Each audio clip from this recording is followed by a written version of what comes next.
watch out. Bron might show up with the bleach blonde hair next week on NXT just to keep surprising people. What up, everyone? Shakiel Mahjouri here for CBS Sports, and you know who this is. The WWE has seen plenty of back breakers, some vertebreakers, and even a cross-arm breaker or two, but there's only one Bron Breakker, and he is the new NXT champion. Bron, how's it going, my man? Oh, man, it's going great. Thank you for having me on, man. It's a pleasure. Pleasure's all mine, man. It's so good to do this, especially so quickly after your big win over Ciampa for the NXT belt. So let's start there, obviously. How does it feel to be the NXT champion, and especially getting to celebrate it with your dad, Rick Steiner? It was a surreal moment. I'll remember that for the rest of my life, man. It was unbelievable. Like I said, it still hasn't set in, man. It happened 12 hours ago or whatever, but that was really cool, man. My dad, it was the first time he's ever seen me work, and he sat front row, and it was cool, man. It was a moment. That's a moment I'll cherish forever. I'm big on nostalgia. As a wrestling fan, I had my dad and my uncle throw me, body slam me, suplex me into the bed many a times. Do you have any fond memories of wrestling with your old man when you were a little tyke? No, because I never wanted to wrestle him because he would throw me on my head. I mean, I wanted no part of wrestling. He doesn't play, man. It'll set you up for success, right? Lots of good conditioning there. Obviously, the Steiner blood, lots of big success, but for you to be entrusted in this capacity at such a young age, what has it meant to your family, to Rick and to Scott? It's crazy, man. They, you can see that they're proud of me. You know what I mean? They're happy for me. They're kind of living through me in a way, a little bit. They're very, involved in talking to me, giving me tips, help, whatever the case is. And it's cool, man. I can see it makes them happy, man. It's a really cool thing. I'm sure you've had a wealth of knowledge to draw on from those guys. So I'm curious, as a young guy who's looking for, like myself, was looking to where the WWE is going, what do you think is the most similar about the time that your uncle and your dad were competing, and what do you think has changed the most in that time? Man, that's a tough one, honestly. I mean, the business has obviously evolved from if you just watch it, it's evolved a little bit, but at the same time, it hasn't. It's like same stuff is the same stuff. It's like, I mean, it's a spade is a spade. It's like, that's a tough one because I wasn't around back then, like, old enough. I mean, I've watched tape and everything, but I wasn't there. I mean, I wasn't a talent or anything, so I really can't. I mean, I can't really speak to what the business was like back then because I don't know. But just from just watching it growing up and now, I mean, it has evolved and the style's kind of evolved a little bit, I think. I don't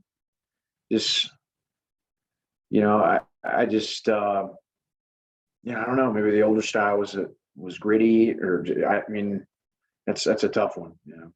I noticed your wardrobe was a little more subdued in its color for this championship match. Was that intentional, a little bit more serious going into this title match? Yeah.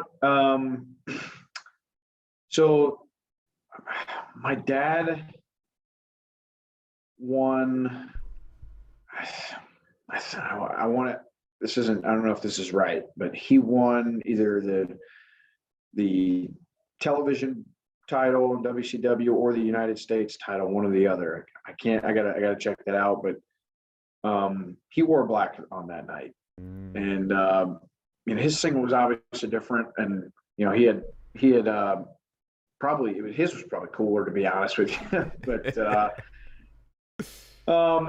yeah, man, it was just kind of a tribute to that. It was very cool, and it was a bit more of a, I mean, I don't think the singlet that I wear represents like me being serious or not, because if I wear the leopard singlet or the cheetah one or the zebras, I mean, it's all game. It don't matter, man. Yeah. People know what they're getting into when they step in the ring with me, whether I'm wearing a cheetah one or wearing, but yeah, man, I wanted to just change it up a little bit and keep people on their toes, and keep people, invested in what I'm doing. I want to entertain as much as I can, and my, my wardrobe and what I'm wearing and stuff is a part of that. So watch out, Bron might show up with the bleach blonde hair next week on NXT just to keep surprising people.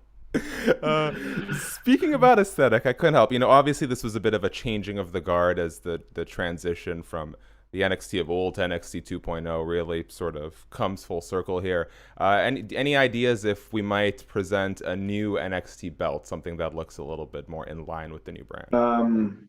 No, not that I know of. Going into that match, obviously, you break the chains. There's the old NXT logo there. You kick it down. And that sort of represented, like I said, this changing of the guard. New NXT, new world champ. Now, I don't want to put this on you because it's in that sense, it's not up to you. But do you feel any remorse or any special way about how, in a sense, this is sort of the nail in the coffin of the old NXT, and what you're now leading is a brand new NXT that's going to present a lot of opportunities for new talent, but maybe might not fit for some of the guys who used to run the show there? I don't think it's a nail in the coffin or anything like that. I just, I think it's just, we're just shifting from black and gold to just 2.0. I mean, the veterans from black and gold that are still here, Tomasso is going to be around, man. So I'm sure that he and I will cross paths again. That will happen at some point in time, whether it's now or later. It's going to happen again. So, and I'm looking forward to it, man. It's it's just a shift. Those guys are going to be here, man. I'm fully aware that they're here. So, yeah, man, they ain't going anywhere. For sure. Coming from the NFL, I can't help but wonder, I interview a lot of UFC fighters as well. So for me, one of the biggest distinctions between like something like team sports like the NFL and MMA is, in fighting, when you get in the cage, ultimately the spotlight is on you, the responsibility is on you. You've had a lot of coaches and teammates preparing you, but on that night, it's about what you can bring to the table. WWE is interesting, right? Because you're out there for yourself, but you do have a responsibility to your opponent. Can you talk to me a little bit about the differences or perhaps the similarities and the pressure of being in the NFL versus being in the WWE? I try to treat both sports, very similar.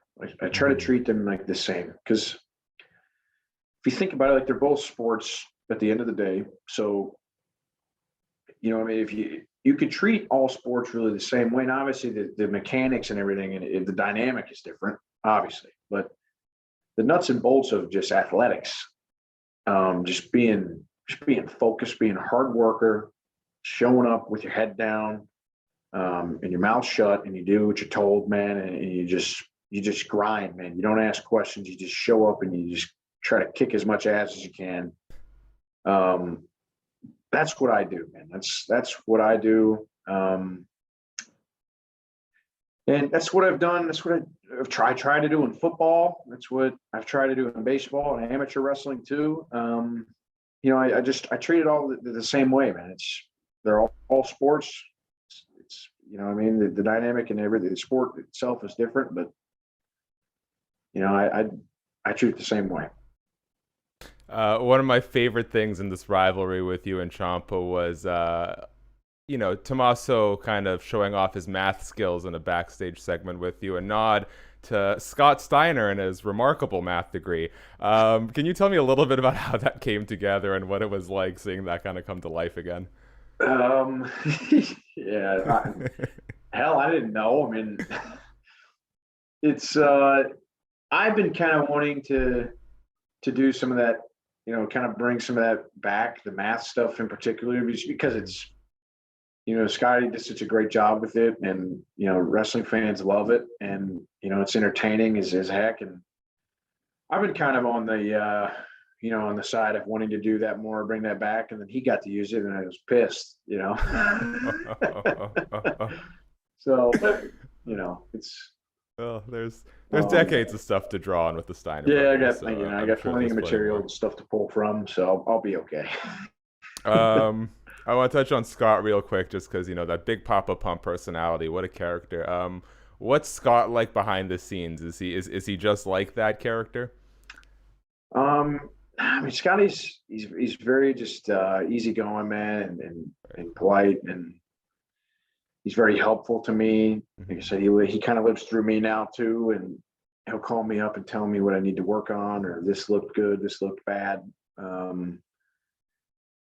Just stuff like that, and it's great, man. Because I can't. Sometimes, man, like I gotta. It's unbelievable the resources that I have at hand to help me, to help, like, give me this advice, man. It's like sometimes I gotta think, like, these guys were arguably the best tag team of all time and multiple individual world championships between the two of them. Like, and they're giving me advice. You know what I mean? It's like, it's pretty crazy, man. It's like, I try to listen and take as much information in as I possibly can, and just try to implement it. Yeah, well, I saw in other interviews you talk about sort of the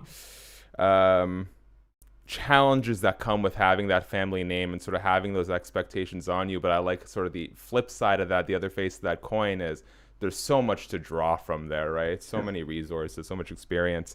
As we start to wrap up here, I was going through your Instagram, as I do often, trying to break the ice a little bit, and I always raise an eyebrow when I see nothing but work on someone's Instagram, because when it wasn't WWE, it was the NFL, and there's one photo of you with a big ass fish. Look, we're 2 years apart, and there's no way I'm lifting weights with you. So if you and I were to hang out, what would we be doing? We'd probably go fishing, man. I love to bass fish in my spare time, and I love the outdoors, and just like, I like hunting and fishing, and I like doing like yard work outside, and because that's what I did growing up. I didn't, I don't really sit inside or do the video games or stuff like that. We had kind of a farm a little bit growing up. I like working on the farm and feeding the chickens, and just being outside and working with my hands, and yeah, I mean, I'm pretty old school, just a simple dude. Yeah, well, you fell into the right career path if you like working with your hands. Lots of people ready to get the smoke. Last question for you here before we wrap things up. We're headed into WrestleMania season. The road to WrestleMania is here. Brock Lesnar, now your WWE champion. Roman Reigns, obviously, still your Universal champion. There's been a lot of questions about, if Brock can't get it done, who's got a chance of really giving Roman Reigns a run for his money and defeating him. I did a roundtable recently, and what was kind of brought up is there's a sense that there aren't a lot of guys right now on the main roster who have the credibility or have shown the track record to get in there with Roman Reigns. And people were saying, you know what, it might take someone like Bron Breakker to just keep running through NXT and make his way up. Do you see a world in which, I don't know, a year from now, you could be headlining a major pay-per-view opposite Roman Reigns? Never say never. Anything can happen in this sport. Any given day, anything can happen. So, I don't know, man. I don't know. If Roman wants a piece of me, he can come get some. Man, I ain't afraid of him at all. So, hell, if he wants to come down here in NXT, I'll fight him, or I'll take my ass up to SmackDown and beat him up there. It doesn't matter. I don't care where we go. If he wants a piece of me, he can come get it. Love it. Last thing, close this off because I want to give you the floor. Tell me, man, what's in the future of Bron Breakker, NXT champion? Where do you see yourself going, especially now that you're sort of the locker room leader? I know that's a role you're starting to try and pick up behind the scenes. You are the face of the brand now. What do you want to accomplish with this run as champion? I want to be for the people, man. I want to be a fighting champion, and I want to make the WWE universe proud, and I want to be electrifying and fun to watch, and I want people to be on the edge of their seat when I come out because they love me and they can't wait to see what I'm going to do next. And I just want to be an honorable champion and representation of this company, and show what we're all about here at NXT. And that's it, man. Love to hear it. Bron Breakker, man of the people, breaking backs with that Steiner recliner. Guys, if you like this video, please hit thumbs up, subscribe, notification bell, all that good stuff goes a long way to helping this grow. Thank you to CBS Sports as always for empowering the video. Link to the feature on cbssports.com below. Bron, man, congratulations. It's been quite an exciting adrenaline rush these last few months to see you coming up from NXT prospect to world champion. So I'm wishing you the best. It's been a great run so far. I'm sure the best is still ahead of us. And man, congratulations on that. Thank you very much. Thanks for having me on.